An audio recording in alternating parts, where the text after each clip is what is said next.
ഇന്ന് ഞാൻ ദ്വീപിൽ അർപ്പിച്ചത് CMC പ്രൊഫഷണൽ ഹൗസിലാണ്. ഇവിടെ വരാനായിട്ടുള്ള കാരണം എന്ന് പറയാമെന്ന് വെച്ച് കഴിഞ്ഞാൽ, ഇവിടെ സിംതയിൽ എൻ്റെ ഒരു കൂട്ടുകാരി അന്ത്യം ഉറങ്ങുന്നുണ്ട്, sister Teresa Maria. Sister Teresa മരിയും ഞാൻ തമ്മിൽ കണക്ഷൻ എങ്ങനെയാണെന്ന് വെച്ച് കഴിഞ്ഞാൽ, സിസ്റ്റർ തെരേസ മരിയ കെമിസ്ട്രി ഡിപ്പാർട്ട്മെൻറ്റിൽ വിമലയിലുണ്ടായിരുന്നു.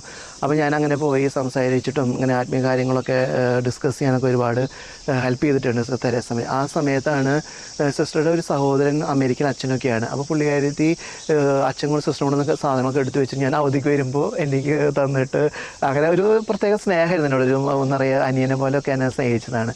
അങ്ങനെ ഇരിക്കുമ്പോഴാണ് സിസ്റ്റർക്ക് വലിയ അസുഖമാണെന്നുള്ള വിവരം അറിയുന്നത്. അതിന് സിസ്റ്റർ ഒരുപാട് സാധനങ്ങളിലൊക്കെ കടന്നു പോയിട്ടുണ്ട്. അതിന് സിസ്റ്റർ അവസാന സമയത്തൊക്കെ എന്നെ കാണണമെന്നൊക്കെ പറഞ്ഞിട്ട് ഞാൻ പോയി കണ്ട് പിന്നെ അധികം താമസിച്ച സിസ്റ്റർ ഈ ലോകവാസം. സിസ്റ്റർക്ക് ഞാൻ വൈദ്യനെ കാണണമെന്ന് ഒരുപാട് ആഗ്രഹിച്ച് പ്രാർത്ഥിച്ചിരുന്ന വ്യക്തിയാണ്. അപ്പോൾ ഞാൻ ഉറപ്പായിട്ടും വിശ്വസിക്കുന്നുണ്ട് എൻ്റെ തിരുപ്പട്ടത്തിന് സമയത്ത് കർത്താവിൻ്റെ മടിയിലിരുന്നു കൊണ്ട് എനിക്ക് അനുഗ്രഹാശസ്സുകൾ തെരേസ മരിയ വർഷിച്ചിട്ടുണ്ടാവുന്നു. അപ്പോൾ അന്നുള്ള എനിക്കൊരു ആഗ്രഹമാണ്, വൈദ്യനായതിനു ശേഷം ഒരിക്കലും വന്നിട്ട് തെരേസ മരിയയ്ക്ക് ഇവിടെ കുർബാന അർപ്പിക്കുകയും അതുപോലെ തന്നെ ഒപ്പീസ് ഒന്ന് ചെല്ലണം എന്നുള്ളൊരാഗ്രഹം. അതാണ് ഇന്നിവിടെ പൂർത്തിയായിട്ടുള്ളത്. ഈശോ മിശിഹായ്ക്ക് സ്തുതിയായിരിക്കട്ടെ. എൻ്റെ വീട് ചേറൂരാണ്. Cherur Vijayapuram saint Francis Xavier's ഇടവങ്കാമാണ്. ചെറുപ്പത്തിൽ മുതലേ ഓൾട്ടർ ബോയ്സിലൊക്കെ പോവായിരുന്നു. അപ്പോൾ ആൾത്താര ശുശ്രൂഷകനായിരിക്കുമ്പോൾ തന്നെ എല്ലാ ദിവസവും കുർബാനയ്ക്ക് പോകുമ്പോഴും എന്താ പറയുക, വികാരച്ചന്മാരുടെ കൂടെ ഉള്ള ഒരു അടുപ്പൊക്കെ ആയതിനു ശേഷം അന്ന് തന്നെ ഒരു വൈദികനാവണമെന്നുള്ളൊരു മോഹം ഉണ്ടായിരുന്നു. ഞങ്ങളുടെ യൂണിറ്റിൽ ഞങ്ങൾ രണ്ടുപേരും കൂടി ഇടാൻ യാത്രയാവാണ്. ഞങ്ങൾ ജലന്ധറിൽ അമൃതസർ സ്ഥലത്താണ് ഞങ്ങളുടെ സെൻറ്റ് ജോൺ വിയാനി സെമിനാരി എന്നാണ് തോന്നുന്നത് എനിക്ക് പേര്. അങ്ങനെ ഞങ്ങളവിടെ പോകുന്നു. അവിടെ പോയി ഞാൻ അമ്മയുടെ അവിടെ നിന്ന് മാറി തന്നെ ഒരു ഹോം സിക്ക്, പിന്നെ അവിടുത്തെ കാലാവസ്ഥ, ഭക്ഷണം എല്ലാം കൂടിയും നമുക്ക് പിന്നെ അവിടെ പിടിച്ചു നിൽക്കാനായിട്ട് പറ്റിയില്ല. ഒരു 2-3 മാസം അപ്പോഴേക്കും ഞാൻ തിരിച്ചു പോന്നു. പിന്നെ ദൈവവിളിയെ കുറിച്ചിട്ട് അങ്ങനെ അധികം സ്ട്രെസ് കൊടുക്കാൻ പോയില്ല. പിന്നെ അത് വന്ന് വെച്ചാൽ അന്ന് പ്രീ ഡിഗ്രി ഒക്കെയാണ്. അന്ന് പ്രീ ഡിഗ്രി ചെയ്തു. അത് കഴിഞ്ഞിട്ട് സെൻറ്റ് മേരീസ് ITSൽ ഫിറ്ററായിട്ട് അങ്ങനെ ജോലി കയറാണ്, പഠിക്കാനായിട്ട് കയറാണ്. അങ്ങനെ 2 വർഷം സെൻറ്റ് മേരീസ് ITS നമ്മുടെ കിഴക്കേക്കോട്ടയിൽ. ഇപ്പോൾ നടത്തറയിലേക്ക് അത് മാറ്റി. അപ്പോൾ അവിടെ നമ്മൾ ഇതേപോലെ ഫിറ്ററായിട്ട് പഠിച്ചു. ഫിറ്ററിൻ്റെ അതിൻ്റെ ജോലികളൊക്കെ കുറച്ച് ചെയ്തുകൊണ്ടിരിക്കുന്ന സമയത്ത് ഇതുപോലെ വീട്ടിൽ ആരും ഇല്ല, അമ്മച്ചി തന്നെയായി ഈ ഫിറ്ററിൻ്റെ ജോലി വിട്ടിട്ട് വീട്ടിലേക്ക് വരികയാണ്. പിന്നെ അങ്ങനെ അവിടെ നിന്ന് നിൽക്കുന്ന സമയത്താണ് ആലുക്കാസ് ജ്വല്ലറിയിൽ ജോലിക്ക് കയറുന്നത്. അങ്ങനെ ആലുക്കാസ് ജ്വല്ലറിയിൽ ആലപ്പുഴയിൽ ആലുക്കാസ് ജ്വല്ലറി സ്റ്റാർട്ടിങ് തൊട്ടിട്ട് തന്നെ ഞങ്ങളുണ്ട് അവിടെ. അങ്ങനെ ആലുക്കാസ് ജ്വല്ലറിയിൽ അവിടെ കയറി അവിടെ ഒരു 3-4 വർഷം ആലുക്കാസ് ജ്വല്ലറിയിൽ സെയിൽസ്മാനായിട്ട് ജോലി ചെയ്യുമായിരുന്നു. പക്ഷേ ഇതൊക്കെ ആണെങ്കിലും കൂടിയിട്ട് നമ്മളെന്നും പള്ളിയിൽ പോവുക അങ്ങനെയൊക്കെ ഒരു അവസ്ഥയിലായിരുന്നു. അപ്പോൾ ഞാൻ ഓർക്കുന്നുണ്ട്, വീട്ടിൽ ഞങ്ങൾ 5 പേരാണെങ്കിലും കൂടിയിട്ട് അമ്മച്ചിക്ക് അപ്പച്ചനമ്മച്ചി ഇങ്ങനെ വൈദികനാക്കണം അങ്ങനെ ആക്കണം ഒരു വിചാരം വന്നില്ല. കാരണം അങ്ങനെ ഒരു ഫോർമേഷൻ വീട്ടിൽ നിന്ന് നമുക്ക് തന്നിട്ടില്ല. പക്ഷേ അമ്മച്ചിയൊക്കെ ആണെങ്കിൽ ഞങ്ങൾ 5 മക്കൾ 4 പേരെക്കാളും കെയർ ചെയ്ത് തന്നെ കൂടുതൽ കെയർ ചെയ്തിട്ടുണ്ട്, കൂടുതൽ ഈശോയുടെ അടുത്ത് അടുപ്പിക്കാനൊക്കെ ആയിട്ട്. പ്രത്യേകിച്ച് നമുക്ക് സ്കൂളിലൊക്കെ ഉള്ള സമയത്ത് നമുക്ക് ശനി ഞായർ കിട്ടുക. ശനിയാഴ്ച നമ്മൾ കിടന്നുറങ്ങുമ്പോൾ ചേട്ടന്മാരൊക്കെ കിടന്നുറങ്ങും. പക്ഷേ എന്നെ മാത്രം പിടിച്ച് വലിച്ച് പള്ളിയിൽ കൊണ്ടുപോയും അങ്ങനെ അന്ന് ശനിയാഴ്ച മാതാവിൻ്റെ ദിവസമാണ്, നിത്യസമാധാന ദിവസമാണ്. അങ്ങനെ മാതാവിൻ്റെ അന്നോട്ട് മാതാവിനുള്ള ഭക്തി പിന്നെ കൂടുതലിതായി. അപ്പോൾ അന്ന് പോയി കഴിഞ്ഞാൽ അമ്മ അങ്ങനെ പഠിപ്പിച്ചു കൊണ്ടുവന്നു. എല്ലാ ദിവസവും പള്ളിയിൽ കൊണ്ടുപോകും, എന്നെ നിർബന്ധിച്ചു. അപ്പോൾ ഞാൻ ചോദിക്കും, തല്ലുകൂടി ചോദിക്കാറുണ്ട്, എന്നെ മാത്രം കൊണ്ടുപോകുന്നത് ആ ചെറുപ്പത്തിൽ, അവരോട് കിടന്നുറങ്ങണ്ടല്ലോ. അപ്പോൾ എനിക്ക് എന്താ, അപ്പോൾ അമ്മ പറയാലും നീ താഴെ നീ വായാന്ന് കേട്ടോ. അപ്പോൾ അമ്മയ്ക്ക് ഇങ്ങനെ ഒരു ഫോർമേഷനൊന്നും അമ്മയ്ക്ക് ഉണ്ടായിരുന്നില്ല. പക്ഷെ അമ്മ അങ്ങനെ കൊണ്ടുപോയിരുന്നു. അങ്ങനെ മാതാവിൻ്റെ ഭക്തിയും വിശുദ്ധ കുർബാനയോടുള്ള സ്നേഹമൊക്കെ അങ്ങനെ പതുക്കെ വളർന്നു വന്നിട്ടുള്ളതാണ്.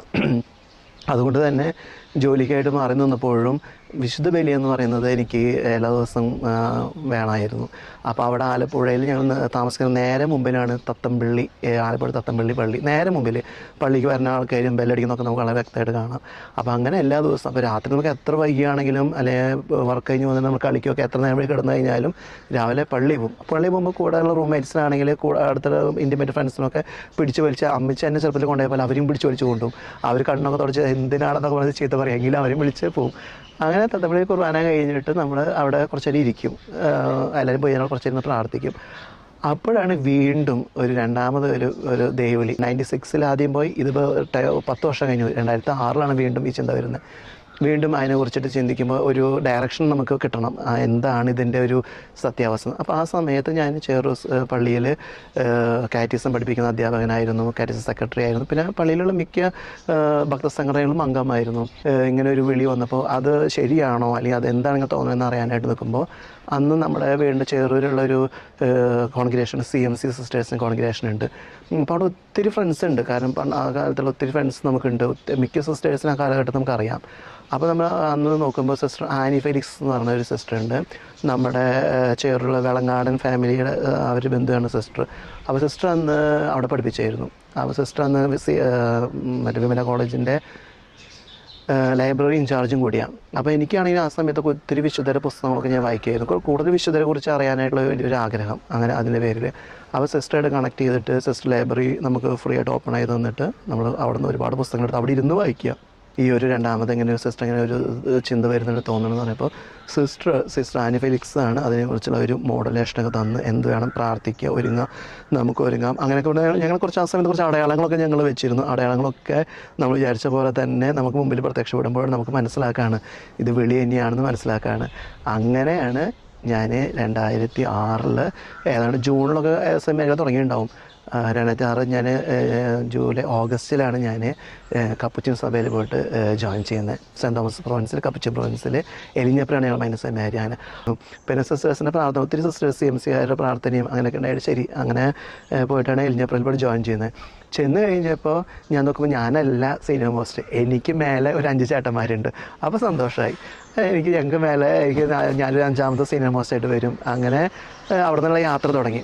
അപ്പോൾ വീണ്ടും പഠിക്കാനുള്ള ബുദ്ധിമുട്ട്, ഇംഗ്ലീഷ് സംസാരിക്കാനുള്ള ബുദ്ധിമുട്ട്, അങ്ങനെയൊക്കെ ഒരുപാട് ബുദ്ധിമുട്ടുണ്ടായിരുന്നു. എങ്കിലും നമ്മൾ കടന്ന് പരിശ്രമിക്കുക, പ്രാർത്ഥിക്കുക.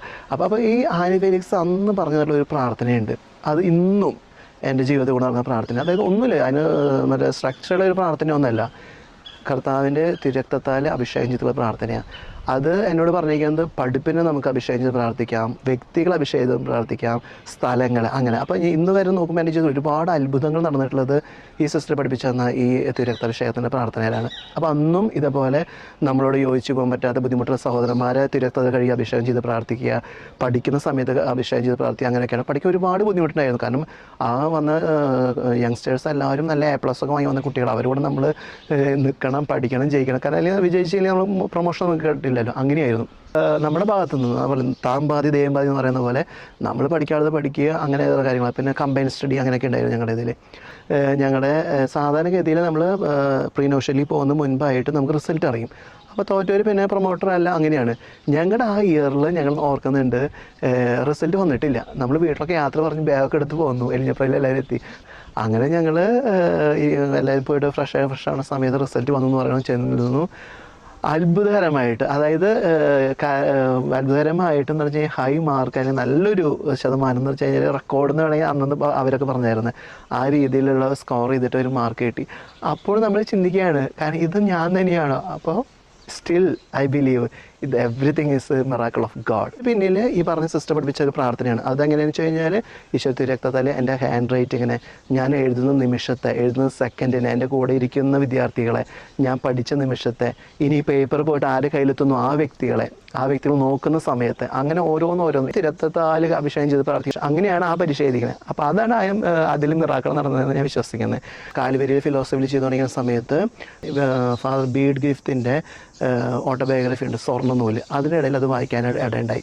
അത് വായിച്ചു കഴിഞ്ഞപ്പോൾ അത് വായിച്ച് അങ്ങനെ കിട്ടും. പക്ഷേ അതിൻ്റെ ഉള്ളിലെ ഒരു എന്ന് പറയുന്ന സ്പാർക്ക് ഉണ്ടായിരുന്നു. പക്ഷേ ഈ അവിടെ നിന്ന് ഒരു ക്രൈസിസിലേക്ക് കടന്നു കഴിഞ്ഞപ്പോൾ മതി, എന്തായാലും നമുക്കിത് ഈ ക്രൈസിസ് കൊണ്ട് വിട്ട് വരാൻ പറ്റുന്നില്ല, ലീവ് ചെയ്യാന്നുള്ളത്.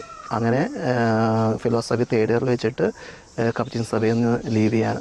ജൂൺ 1 ആകുമ്പോഴേക്കും ഞാൻ ഇതിനെക്കുറിച്ച് മനസ്സിലാക്കിയിട്ട്, ബെനഡിക്റ്റിൻ ഇതിനെ മനസ്സിലാക്കിയിട്ട് ഞാൻ ട്രിച്ചിയിലുള്ള ശാന്തിവന ആശ്രമത്തിൽ പോയിട്ട് ജോയിൻ ചെയ്യാണ്. എൻ്റെ ബൈ നേച്ചർ നോക്കുകയാണെങ്കിൽ ഞാനൊരു എന്താ പറയുക, ഒരു കോൺടംപ്ലേറ്റീവ് മൂഡാണ് എൻ്റെ ബൈ നേച്ചർ. പക്ഷേ അതേ പക്ഷം ഒരു എക്സ്ട്രോവേർട്ടിലേക്ക് ഇട്ട് കഴിഞ്ഞാൽ ആ ഗ്രൂപ്പിലും ഞാൻ ആക്റ്റീവായിരിക്കും. അപ്പോൾ എനിക്ക് രണ്ടും ഉണ്ട്. അതുകൊണ്ട് തന്നെ എനിക്കത് പെട്ടെന്ന് അത് അഡാപ്റ്റ് ചെയ്യാനും ആ ജീവിതശൈലി കൂടുതൽ ഉൾക്കൊള്ളാനും എനിക്ക് സാധിച്ചു. അങ്ങനെ ജൂൺ 1 2013 ഞാൻ ട്രിച്ചിയിലുള്ള ശാന്തിവനം ബെനഡിക്റ്റൻ കമാൽദുല ആശ്രമത്തിൽ പോയിട്ട് ജോയിൻ ചെയ്യാണ്. പിന്നെ അവിടെ നിന്നുള്ള യാത്രയാണ്. അവിടെ ഇതേപോലെ തന്നെ പുതിയ കോൺഗ്രിഗേഷൻ ആയതുകൊണ്ട് നമ്മുടെ നോവിഷ്യേറ്റ്, അത് കഴിഞ്ഞ് പിന്നെ ഫിലോസഫി കഴിഞ്ഞുകൊണ്ട് നമ്മൾ തിയോളജി ട്രിച്ചിലുള്ള സമയപുരത്തുള്ള ഫ്രാൻസിസ്കൻസിൻ്റെ കൂടെ കപ്പുച്ചിൻസിൻ്റെ തിയോളജി കഴിഞ്ഞ് ഇരുന്ന് നമുക്ക് പിന്നെ ഓർഡിനറി പറഞ്ഞ വൈദിക ഭട്ടാണ് ഓർഡിനേഷൻ. പക്ഷേ ആ സമയത്താണ് അധികാരികൾ എന്നോട് പറയുന്നത് തുടർ പഠനത്തിനായിട്ട് ലൈസൻഷ്യേറ്റ് ചെയ്യാനായിട്ട് റോമിലേക്ക് പോകാനായിട്ട്. അപ്പോൾ ആദ്യമൊക്കെ നമുക്ക് കുറച്ച് വിഷമമായി, പക്ഷേ നമ്മൾ പട്ടത്തിന് വേണ്ടി കാത്തിരിക്കുമ്പോൾ പിന്നെ പഠനം എന്ന് പറയുന്നത്, പക്ഷേ എങ്കിലും അത് സഭാധികാരികൾ പറയുന്നതാണോ ഈശോയുടെ ഇഷ്ടമാണെന്ന് മനസ്സിലാക്കിക്കൊണ്ട് റോമിലേക്ക് ഉപരിപഠനത്തിനായിട്ട് പോവുകയാണ്. അവിടെ പോയി കഴിഞ്ഞാൽ ഇത് പറഞ്ഞാൽ നമ്മൾ അറിയാത്ത രാജ്യം, അറിയാത്ത ഭാഷ, അറിയാത്ത ഭക്ഷണം, അറിയാത്ത ജനങ്ങൾ, എങ്കിലും ഈ കാലയളവിലൊക്കെ ഈ തിരുരക്താഭിഷേക പ്രാർത്ഥന എൻ്റെ ആത്മീയ ഗുരുവായ മദറായ സിസ്റ്റർ ആനിഫീസ് പറഞ്ഞ ഈ തിരുരക്താഭിഷേക പ്രാർത്ഥന എനിക്ക് എന്നും തുണയായിരുന്നു. ഇറ്റലി പോകുന്ന മുൻപായിട്ട് ആ കമ്മ്യൂണിറ്റിയിൽ വരാൻ പോകുന്ന വ്യക്തികളെ, ആ കമ്മ്യൂണിറ്റീനെ അവരൊക്കെ 3 വർഷം മുമ്പ് തന്നെ തിരുരക്താഭിഷേകത്തിൽ കഴുകി പ്രാർത്ഥിച്ചുകൊണ്ടിരിക്കുകയായിരുന്നു. അതുകൊണ്ട് തന്നെ അവിടെ പോയി കഴിഞ്ഞപ്പോൾ പക്ഷെ നമുക്കുണ്ടാവും ക്ലേശങ്ങളും കുറവുകളൊക്കെ ഉണ്ടാവും, അതിലുണ്ടാവില്ല എന്നല്ല പറയുന്നത്. പക്ഷെ നമുക്ക് ഉൾക്കൊള്ളാനും അത് ഉൾക്കൊണ്ടുകൊണ്ട് ജീവിതം നമുക്ക് സന്തോഷത്തോടെ മുന്നോട്ട് പോകാനും ഈ പ്രാർത്ഥനയ്ക്ക് സാധിക്കുമെന്നാണ് പറയുക. അങ്ങനെ അവിടെ പോയിട്ട് വിജയകരമായിട്ട് തന്നെ അവിടെ ഇതേപോലെ കുറേ ക്രൈസിസ് ഒക്കെ ഉണ്ടായി. കാരണം നമ്മുടെ തിയോളജി കഴിയാത്തതുകൊണ്ട് അവിടെ പോയിട്ട് ബക്ലറാത്തോ എന്നൊരു ഇത് ചെയ്യാനും അങ്ങനെ ഇതൊക്കെ, പക്ഷേ എല്ലാത്തിലും ദൈവത്തിൻ്റെ കാര്യം ഉണ്ടായിരുന്നു. പിന്നെ CMC കാരെന്ന് പറയുമ്പോൾ അവിടെ പോയി കഴിഞ്ഞപ്പോൾ അവിടെയുണ്ട് എനിക്ക് എന്നെ ഹെൽപ്പ് ചെയ്യാനായിട്ടുണ്ടായിരുന്നു സിസ്റ്റർ ജീവ, ജോസിറ്റ, ക്രിസ്റ്റി, അങ്ങനെ ഒരുപാട് സെയിം സിസ്റ്റേഴ്സ് അവിടെയുണ്ട്. അവരുടെ ഒരു പ്രാർത്ഥനയും സപ്പോർട്ടൊക്കെ അവിടെ നിന്നും കിട്ടി. അത് കഴിഞ്ഞ് അവിടെ നിന്ന് പഠനം പൂർത്തിയാക്കിയിട്ട് വീണ്ടും ട്രിച്ചിയിലെത്തി. അവിടെ എത്തിയിട്ട് ഇപ്പോൾ അവിടെ ഞങ്ങളുടെ ധ്യാനാത്മക സഭയാണ്. ധ്യാനാത്മക സഭ എന്ന് പറഞ്ഞു കഴിഞ്ഞാൽ നമ്മുടെ ഇന്ത്യൻസ് ധ്യാനിക്കാൻ പറഞ്ഞാൽ കൂടുതലായിട്ട് പുറം നാട്ടിലുള്ള ആൾക്കാരെ വരിക, ഇറ്റലി, ഫ്രാൻസ്, ജർമ്മനി അങ്ങനെയുള്ളവരാണ് ധ്യാനിക്കാനായിട്ട് വരിക. അപ്പോൾ അവരെ നോക്കാനും അവർ കാര്യങ്ങൾ ചെയ്യാനൊക്കെ ആയിട്ടുള്ള ഗസ്റ്റ് മാസ്റ്റർ എന്ന ഒരു വലിയ ഉത്തരവാദിത്തമാണ് കമ്മ്യൂണിറ്റി തന്നെ ഏൽപ്പിച്ചിട്ടുണ്ടായിരുന്നത്. അങ്ങനെ ഒരു 2 വർഷം കൂടി അവിടെ നിന്ന് പിന്നെ നിത്യവ്രതം, ഡീക്കൻ പട്ടം, അത് കഴിഞ്ഞ് ദൈവത്തിൻ്റെ കൃപയാൽ ഈ കഴിഞ്ഞ ജനുവരി 5 വെള്ളിയാഴ്ച 2024 മാർ ആൻഡ്രൂസ് താഴ്ത്തുപതാൻ്റെ കൈവപ്പ് വഴി ചേറൂര് സെൻറ്റ് ഫ്രാൻസിസ് ദേവാലയത്തിൽ വെച്ചിട്ട് പുരോഹിത ശുശ്രൂഷയിലേക്ക് കടന്നു വരികയാണ്. എൻ്റെ സഹനങ്ങളിൽ എൻ്റെ കൂടെ ഒരുമിച്ചുണ്ടായിരുന്ന എൻ്റെ അമ്മച്ചിക്ക് എൻ്റെ എല്ലാ കാര്യങ്ങളും അമ്മച്ചിക്ക് അറിയാവുന്നത്. അപ്പോൾ അമ്മച്ചി അങ്ങനെയുള്ള സിസ്റ്റർ ആഗ്നസമ്മ, ഫിലോമ, അങ്ങനെ ഒത്തിരി പേര് എനിക്കായിട്ട് അനുദിനം കൊന്ത ചൊല്ലിയിട്ടുള്ള ഒരുപാട് സിസ്റ്റേഴ്സ്, അങ്ങനെ ഒരുപാട് ഫ്രണ്ട്സ് തന്നെ ഉണ്ട് സിസ്റ്റേഴ്സ്, പല കോൺഗ്രിഗേഷൻസും ഉണ്ട്. അപ്പോൾ എല്ലാവരുടെയും പ്രാർത്ഥനയും ഇതുകൊണ്ടാണ് ഇന്ന് ഈ ഒരു ശരിക്കും പറഞ്ഞാൽ 17 വർഷത്തെ സന്യാസ പരിശീലനം കഴിഞ്ഞിട്ടാണ് ഞാൻ വൈദിക പട്ടം സ്വീകരിച്ചത്. പലരും പിന്തിരിപ്പിക്കാൻ ശ്രമിച്ചിട്ടുണ്ട്, പലരും. കാരണം ഇനി എന്തിനാ പോകുന്ന, ഇത്രയും പ്രായമായി, അല്ലെങ്കിൽ നല്ലൊരു ജോലി വിട്ട് എന്തിനാ പോകണമെന്നൊക്കെ. അപ്പോഴൊക്കെ എൻ്റെ മനസ്സിൻ്റെ ഉള്ളിലുണ്ടെന്നൊരു ബലം എന്ന് വെച്ച് കഴിഞ്ഞാൽ ഒരു ദിവസം കുർബാന ചൊല്ലിയിട്ട് പിറ്റേ ദിവസം നമ്മൾ മഞ്ചയിൽ നമ്മളിങ്ങനെ തിരുവസ്ത്രമൊക്കെ അണിഞ്ഞ് കാസിയും പിലാസിയും പിടിച്ചിട്ട് കർത്താവിൻ്റെ സന്നിധിയിലേക്ക് പോവുക. ആ ഒരു വലിയൊരു ആഗ്രഹം, സ്വപ്നങ്ങൾ ഉണ്ടായിരുന്നു മനസ്സിൽ. ആ ഒരു സ്വപ്നം എത്ര വയസ്സായാലും കുഴപ്പമില്ല, അങ്ങനെ ഒരു ലക്ഷ്യം നമുക്കുണ്ട്. ആ ലക്ഷ്യത്തിലേക്കുള്ള അതിലേക്ക് ഈശോ നമ്മളെ സഹായിക്കും. കാരണം ഈശോ വിളിച്ചിട്ടുണ്ടെങ്കിൽ അവന് ആ സ്വപ്നം ഫലമണിയിക്കുന്നുള്ള ഒരു പ്രതീക്ഷ, ഉറച്ച വിശ്വാസം ഉണ്ടായിരുന്നു. ആ ഒരു മോട്ടീവാണ് എന്നെ ഇങ്ങനെ പുഷ് ചെയ്ത് കൊണ്ടിരുന്നത്. ഇപ്പോൾ അതുകൊണ്ട് തന്നെയാണ് ഈശോ ആഗ്രഹിച്ച പോലെ അനുദിനം ഈശോയുടെ തിരക്തവും തിരുശരീരം എടുത്ത് ഉയർത്താനും കർത്താവിൻ്റെ സന്നിധി ഉയർത്തി സമർപ്പിച്ച് പ്രാർത്ഥിക്കുവാനുള്ള അനുഗ്രഹം ദൈവം എനിക്ക് തന്നു. നിത്യപുരോഹിത നിന്റെ ചാരേതാ ഞാൻ നിന്നോടു ചേരുവാൻ നിന്നെ പോലാകുവാൻ.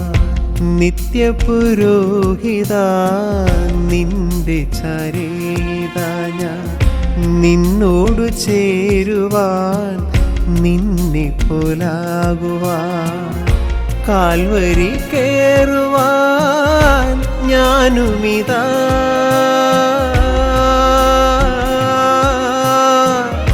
കാൽവരി കേറുവാൻ ഞാനുമിതാ.